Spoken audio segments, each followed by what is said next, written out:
Hi guys, welcome back to the channel. In today's video I'm going to have a go at sculpting my first miniature. It's something I've been wanting to do for a while. I've had an idea jumbling around in my head for a long time, and I think today's finally the day that we're going to try put it into action. So wish me luck and let's have a go. Hopefully by the end of this video there'll be something that doesn't look terrible. I don't think it's going to look amazing, but doesn't look terrible is the goal. So let's give it a go. In this project, I'm going to be using this oven-baked polymer clay from Hobbycraft. This stuff is super cheap, it was only a couple of pounds, and the reason I'm using this is it's kind of a base level for my sculpting. I thought, let's start with probably the cheapest thing I can find and see how that works and build up from there. I also have an armature that I made following a YouTube video. I would not say follow this one as guidance. Not sure if it's the best scale, but it looks about right for what we need. The first step then was to file down the armature. This gives it a slightly rough surface for the putty to adhere to. And then I went on and just stuck some putty really loosely around the armature, and then this forms the base layer for the model. I've seen people do this with green stuff, and I was a bit unsure of how it was going to work with this polymer clay, but it stuck on really well, and then I just baked it in the oven and it was fine, and we were ready to start sculpting something interesting.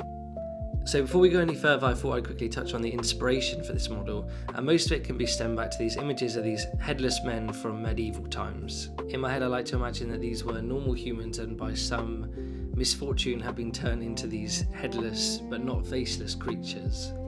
They remind me a lot of the old pink horror models, the old Zinch pink horror models, and like I kind of want to go down that route, but also a bit taller, a bit more human-like this, and more foresty. Like my guys are going to be green. The idea in my head is that these are soldiers who are kind of lured off into the woods, kind of by like a green man or something like that, and then they come out or they disappear and they're turned into these kind of headless but still with their face creatures. So that's kind of the idea that's been whirring around in my head, and now I kind of want to put it into practice. So let's have a go. So right now you can see me adding some form to the model, and I don't know much about human anatomy here, so I was just trying to pad it out and give myself a base layer to work on. But with hindsight I realised this step's actually super important. My final idea transformed my bad sculpting at this stage, like the very veiny, flabby looking arms. I got away with that in the design, but you know, I really want to next time push myself to actually work and try get some smoother muscles, some smoother arms, and not hide behind my lack of skill, I guess.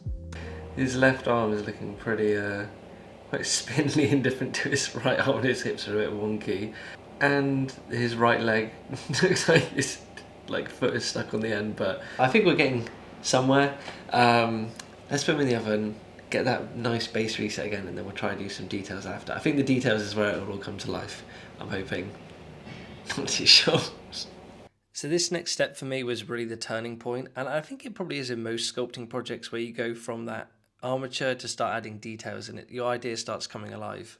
I was really enjoying the process of sculpting and spending like an hour in the evening or 45 minutes, you know, in the morning before work, and just little short sessions, and then having that baking process at the end really feels like you're saving your progress, and it's a really nice like step-by-step process as you go through. Here you can see me sculpting the face, which was the first start of the details. I used some little ball bearings for the eyes and then just started to build up layers of putty around the face. You know, I've tried to sculpt a few faces on things before, so had a little bit of practice with this, so I felt fairly confident. Big thing I realised is like you want to build up in layers, set the eyes first and then add the eye line around it and add a bit more depth. Obviously this isn't perfect, but you know, at the end of this I was feeling pretty happy and had a bit more confidence to go on for the rest of the project. There's something kind of there I think now. It's given me a bit of hope. I'm not really sure exactly what I want to do with the rest of the body now.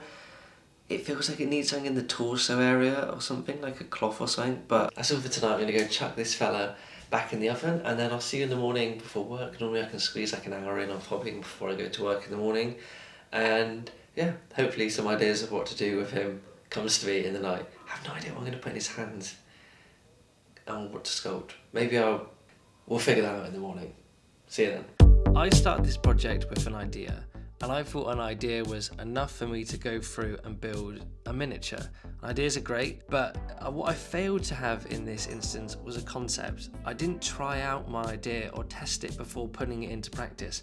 And sometimes, it's fine to learn on the job, but there's a reason why concept artists are a thing, I guess. And I'm not a natural artist. I haven't done much art or learned art in the past before. And this is a key stage that I realized that a lot of time could be saved by working through ideas before you get to the stage you do them. This isn't groundbreaking, obviously, but going forwards in future videos, I might be doing some more concept work off camera, on camera, who knows. But I just wanted to chuck this in here because this is probably the key takeaway for me from this whole project.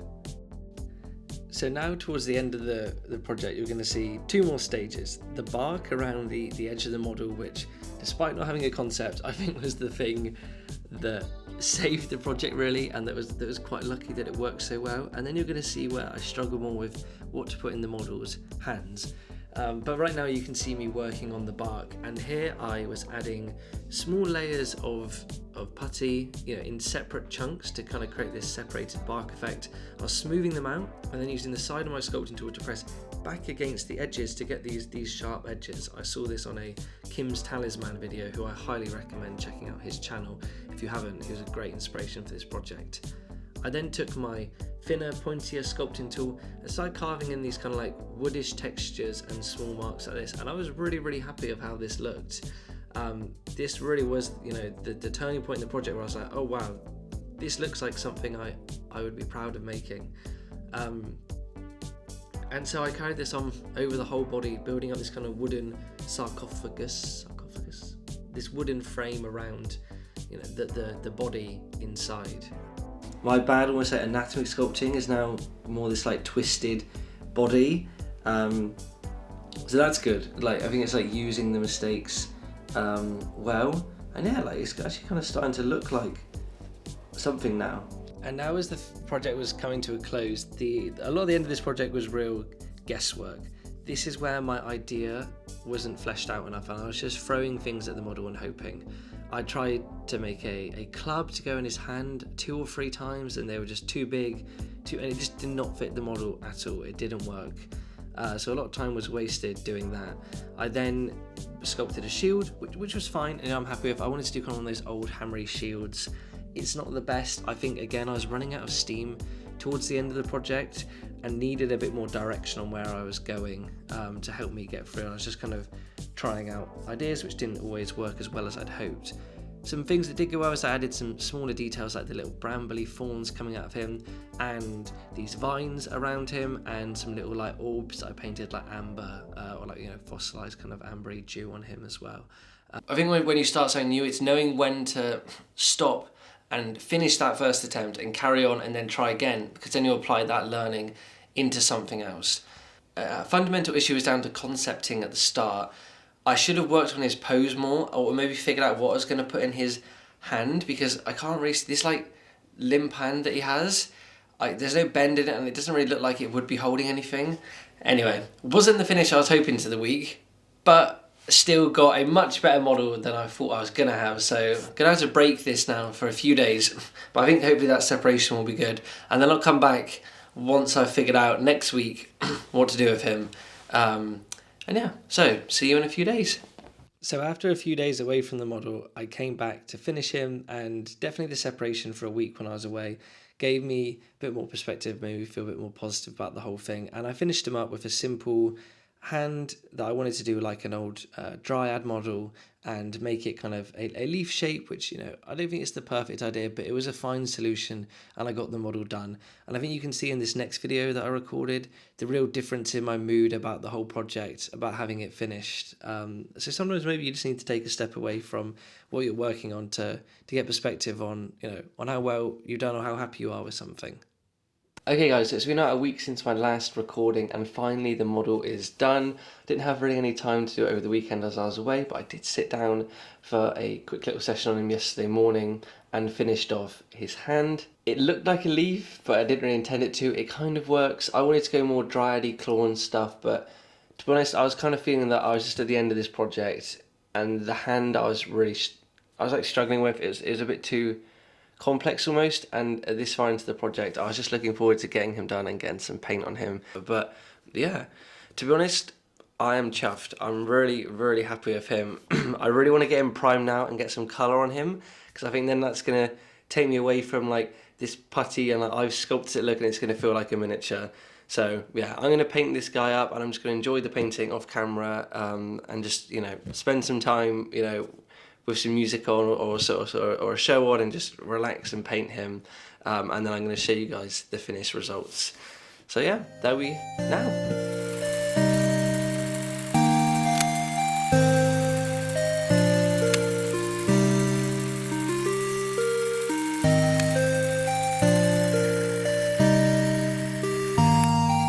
Alright guys, so it's been about 2 weeks now maybe since the last bit I recorded for this video, but I'm happy to say the model is finally done, and I am so happy with him.